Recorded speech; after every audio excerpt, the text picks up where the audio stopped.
아침에 나눌 말씀의 제목은 당신은 구원받았습니까? 입니다.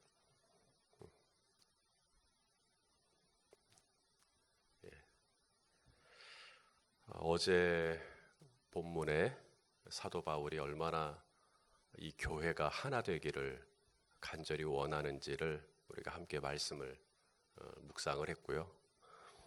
오늘 바울의 또 다른 간절한 소원을 우리가 본문을 통해 확인합니다. 그건 뭐냐면 빌립보 교회 성도들이 다 구원받았으면 좋겠다. 어제는 빌립보 교회 성도들이 다 하나 됐으면 좋겠다 였고요. 오늘은 빌립보 교회 성도들이 다 구원받았으면 좋겠다. 이 바울의 간절한 마음. 17절이죠. 17절에 만일 너희 믿음의 제물과 섬김 위에 내가 나를 뭐로 드린다고요? 전제로 드린다. 전제로 드린다라는 말은 이제 자기 제단 위에 제물로 자기를 바치겠다는 거예요. 자기 죽겠다는 거예요. 자기 죽을 수도 있다. 무엇을 위해 죽을 수 있다는 걸까요? 당신들이 구원받을 수만 있다면, 빌립보 교회 성도들이 구원받을 수만 있다면 내가 나를 전제로 드릴지라도 나는 괜찮다. 나는 죽어도 괜찮다. 당신만 구원받을 수 있다면, 이런 겁니다. 12절 말씀, 12절 오늘 본문이 12절이죠. 12절 읽어보겠습니다. 시작. 그러므로 나의 사랑하는 자들아, 너희가 나 있을 때뿐 아니라 더욱 지금 나 없을 때에도 항상 복종하여 두렵고 떨림으로 너희 구원을 이루라. 구원을 이루라, 이 말이 무슨 말이에요? 다 구원을 받아라. 난 너희가 다 구원받았으면 좋겠다. 내가 나를 전제로 드릴지라도 나는 원하는 바다. 여기 저를 따라서 해주십시오. 너희 구원을 이루라. 그러니까 구원을 확신하라 라고 말하지 않습니다. 너희의 구원을 확신하라 이렇게 말하지 않고 너희의 구원을 이루어라. 어느 날부터인가 어느 때부터인가 한국교회 안에 이 구원의 확신이 있어야 된다라는 이야기가 굉장히 많이 강조가 되는 것 같습니다. 당신은 구원받은 것을 확신하십니까? 여러분은 어떻습니까? 여러분은 구원받은 걸 확신하셔요? 네, 여러분은 오늘 죽어도 하나님 품에 있을 것을 믿으십니까? 확신하십니까? 예. 확신하면 안 되는데. 여러분, 우리가 구원을 받는 그 확신의 근거가 무엇입니까? 나 구원받았어. 나 구원받았거든. 자기 확신 혹은 내적인 확신. 이것이 구원의 조건이 될 수가 없습니다. 내가 구원받은 것 같은 어떤 느낌, 내가 구원받은 것 같은 내 내면의 확신, 이게 구원의 조건은 아니거든요. 저와 여러분의 구원을 받는다면 그것은 내가 그만큼 강한 확신을 가지고 있기 때문에 구원을 받는 게 아니고요. 예수 그리스도가 저와 여러분을 위하여 십자가에서 해주신 일 때문에 우리가 구원을 받는 겁니다. 이렇게 내가 구원받은 것 같은 어떤 feeling, 기분, 감정, 느낌 때문에 구원을 받는 게 아니고요. 나의 느낌과 감정과 상관없이 예수님이 나를 위하여 십자가에서 대속제물이 되어주셔서 당신의 살과 피를 제물로서 하나님의 어린 양으로서 다 내어주셨기에 그분이 나를 위해서 해주신 그 공로로 인하여 내가 구원받는 것이지, 당신은 구원받은 것 같습니까? 가만히 생각해 보니까 나 구원받은 것 같아 어떤 느낌이 드는 거예요. 그래서 난 구원받은 것 같다라고 말하는 건 약간 이상한 겁니다. 자, 오늘 본문 2장 8절이죠. 2장 8절 읽어보겠습니다. 시작. 사람의 모양으로 나타나사 자기를 낮추시고 죽기까지 복종하셨으니 곧 십자가에 죽으심이라. 예수님이 이렇게 하신 거예요. 나를 위해서. 그분이 사람의 모양으로 나타나셔서 자기를 낮추시고 복종하시고 십자가에 죽으시기까지. 그래서 저와 여러분이 구원받은 것이지, 그냥 내가 확신받은 내가 구원받은 것 같은 어떤 내적인 확신이 있기 때문에 그 확신이 얼마나 두터우냐, 그 확신이 얼마나 강렬하냐에 따라서 구원을 받기도 하고 안 받기도 하는 게 아니다. 7단계 제자반 성경 공부를 할 때 한 권사님이 그러시더라고요. 아주 정직하죠. 목사님, 저는 천국에 대한 확신이 없습니다. 그러시더라고요. 권사님이신데, 집사님도 아니고 권사님, 저는 천국에 대한 확신이 없습니다. 천국이 있냐 없냐 그건 알겠대요. 천국이 있다라는 건 알겠대요. 근데 과연 내가 오늘 죽으면 천국에 간다, 천국에 있을 거다, 그 확신이 없대요. 그래서 제가 웃으면서, 권사님 저도 없어요. 그랬어요. 저도 자신 없어요. 예수님이 마태복음 22장에 이런 비유를 드세요. 어떤 임금이 아들을 위해서 혼인잔치를 엽니다. 그리고 종들을 보내서 사람들을 초대하죠. 하객들이 있어야 되니까. 그래서 우리 임금님 아들이 결혼을 하니까 오세요. 근데 사람들이 다 바빠. 자기 사업한다고 바쁘고, 소 키워야 되니까 바쁘고, 막 심지어 어떤 사람들은 그 종들, 임금님의 그 명령을 받들어서 사람들을 초대하기 위하여 파견된 이 종들을 때려 죽이기도 하죠. 그래서 임금이 화가 납니다. 그리고 군대를 보내죠. 그리고 그들을 심판합니다. 그리고 나서 다시 종들에게 말합니다. 그들에게 가지 마라. 저기 길가에, 하천에 다 가서 아무나 다 데려와라. 아무나 다 데려와라. 이렇게 얘기합니다. 그래서 이 종들이 다 데리고 와요. 임금님 아들 결혼식에 전부 다 들어오십시오. 다 데리고 옵니다. 그래서 이제 그 임금님 아들 결혼식에 사람들이 꽤 많이 차게 됐어요. 임금님이 기분이 좋아가지고 이제 하객들을 만나기 위해서 나오셨어요. 나왔는데 누가 자꾸 눈에 거슬리는 거예요. 임금님 눈에. 저 사람 누구냐? 그래서 왜 그러십니까? 저 사람 옷이 왜 저런 옷을 입고 왔느냐고. 내 아들 결혼식인데 왜 옷이 저러냐? 예복이 아닌 거예요. 그냥 평상복을 입고 온 거예요. 그래서 나 저 사람 거슬린다. 그래도 내 아들 결혼식인데 예복을 입어야지. 어떻게 함부로 추리닝을 입고 오느냐? 뭐 이런 식이죠.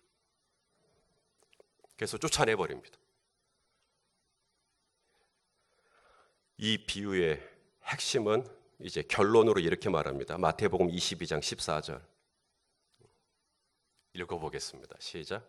청함을 받은 자는 많되 택함을 입은 자는 적으니라. 그러니까 두 종류가 있다는 거예요. 청함을 입은 자가 있고요, 택함을 입은 자가 있어요. 청함을 입었다라는 말, 일단 다 교회 다니는 겁니다. 다 오라 그랬으니까, 누구라도 교회 올 수 있으니까 다 청함을 받은 겁니다. 근데 구원은 청함 받은 자가 받는 게 아니라 택함을 받은 자가 구원을 받거든요. 청함 받은 자도 다 혼인잔치에 있습니다. 하지만 끝까지 남는 자는 택함 받은 자거든요. 여러분, 임금의 청함을 받았다, 왕의 청함을 받았다, 하나님의 청함을 받았다. 대단한 일이죠.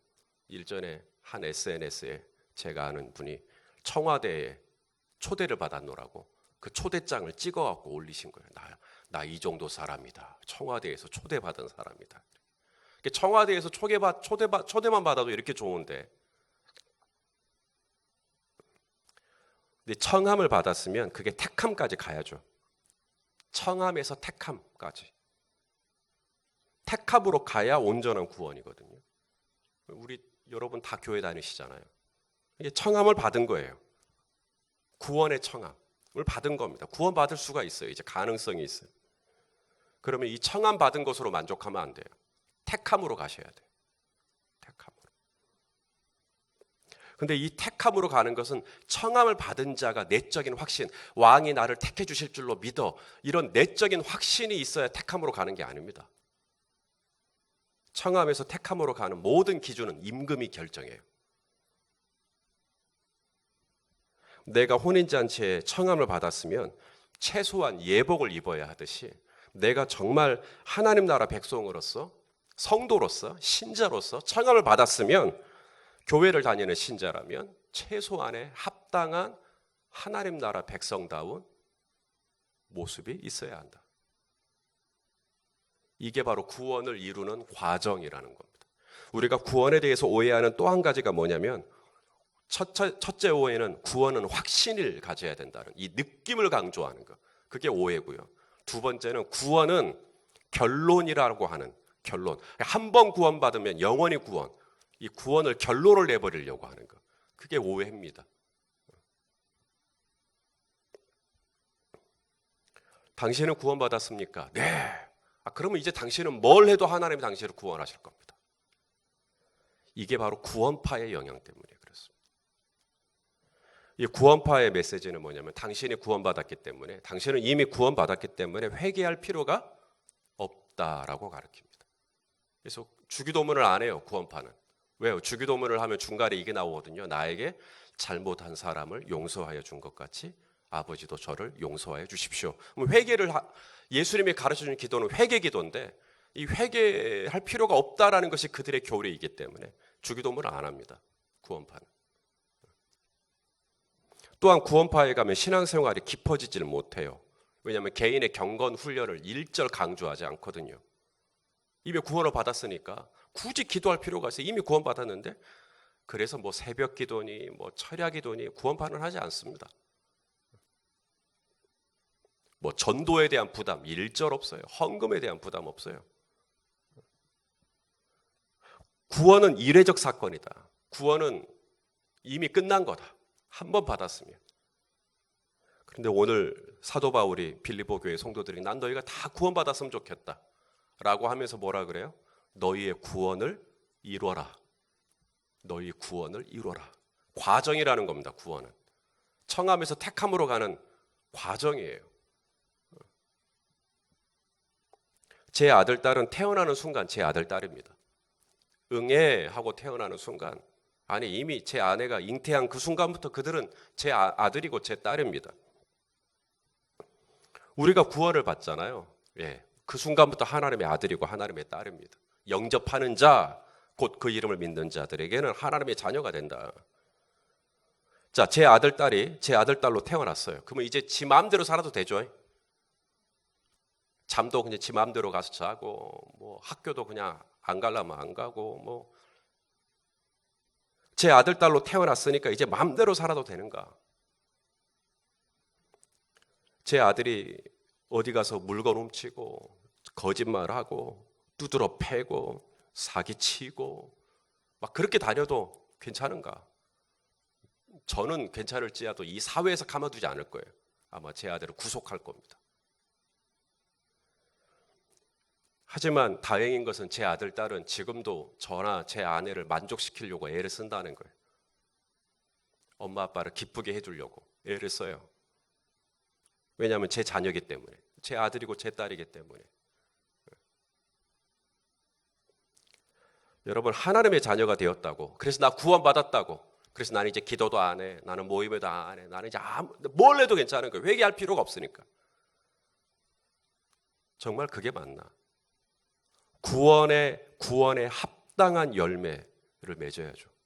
내가 정말 구원받았다면, 그래서 내가 청함받은 자에서 택함받은 자로 가는 과정 속에서 내가 마땅히 보여야 될 열매, 제 아들, 딸이 엄마, 아빠를 정말 기쁘게 해드리려고 애를 쓰듯이 우리 또한 그 구원받음의 열매가 있어야죠. 그 열매가 뭐냐면 복종입니다. 복종. 자, 오늘 본문을 보세요. 12절 읽어보겠습니다. 시작. 그러므로 나의 사랑하는 자들아, 너희가 나 있을 때뿐 아니라 더욱 지금 나 없을 때에도 뭐해라? 항상 복종하여 두렵고 떨림으로 너희 구원을 이루라. 구원의 열매가 뭐냐면 복종하는가 안 하는가. 여러분 중에 제 아내가 있어요. 여러분은 누가 우리 손 목사님 아내일까? 걱정하지 마세요. 제가 이렇게 말하면 돼요. 여보, 나에게 물이 좀 없는데 물 한 잔만 좀 떠다 주세요 라고 한다면 이 중에서 몇 사람이나 움직일까요? 딱 한 사람 움직일 겁니다. 왜요? 제 아내니까. 저를 남편으로서 남편이 지금 마실 물이 없다는데 떠다 드려야지 하면서 제 한 사람이 움직일 거예요. 그가 제 아내일 겁니다. 내 아버지의 뜻에 순종하는 사람, 내 아버지의 말씀에 반응하는 사람, 그가 하나님의 자녀일 거예요. 그냥 내가 하고 싶어서 하는 사람 말고 정말 주님이 그렇게 말씀하셨기 때문에 순종하는 사람이 있을 겁니다. 근데 이런 일이 생긴다면 어떨까요? 여보, 여기 물이 없어서 나 목이 좀 마른데 물 좀 떠다 줘. 근데 제 아내가 저쪽에서 그러는 거죠. 당신은 손이 없어, 발이 없어. 아니, 사지 멀쩡한 양반이 뭘 나한테 물을 떠다 달라 그래. 그냥 당신이 알아서 마셔. 라고 할 수도 있죠. 제 아내는 절대 그럴 리가 없지만 그래도 그럴 리가 있을 수도 있죠. 당신이 마셔. 이게 뭐죠? 거스르는 겁니다. 거스르는 거, 대적하는 겁니다. 누가 그랬나? 이스라엘 백성들이 그랬어요. 하나님이 그들을 구원하게 해주셨어요. 출애굽, 홍해를 갈라버렸어요. 그런데 이스라엘 백성들은 출애굽을 하는 동안에 뻑하면 하나님을 거슬렀어요. 하나님은 이렇게 살아라, 예 하면 되는데 하나님 왜 내가 꼭 그렇게 해야 돼요? 왜 꼭 우리가 그렇게 해야 돼요? 왜 맨날 내가 물을 떠다 줘야 되는 거예요? 왜 맨날 내가 손해봐야 되는 거예요? 이러면서 하나님의 뜻을 거스르는단 말입니다. 결국 그들은 약속의 땅을 얻지 못했어요. 그래서 오늘 본문에 사도 바울이 무슨 얘기를 합니까? 14절을 보십시오. 14절. 자, 시작. 모든 일을 원망과 시비가 없이 해라. 주님이 말씀하셨으면 여보 여기 물 좀 네. 주님이 말씀하셨으면 네. 이래야 되는데 원망과 시비가 뭐죠? 이스라엘 백성들의 대표적인 반응이었습니다. 맨날 왜 맨날 나이가 그렇게 해야 되냐고. 결국 그들은 구원을 얻지 못했죠. 구원을 받았지만 구원을 이루질 못했어요. 그 과정 가운데 있거든요. 저와 여러분이 이 광야를 지나면서 내가 어떻게 할 거냐. 오늘 바울이 말합니다. 내가 빌립보 교회에 있든 없든 아니 내가 없을 때 더 복종해서 두렵고 떨림으로 너희의 구원을 이뤘으면 좋겠다. 그리고 너희가 구원받는 그 일을 위해서 나는 내 몸을 전제 위에 기름처럼 제물로 바쳐도 나는 상관이 없다.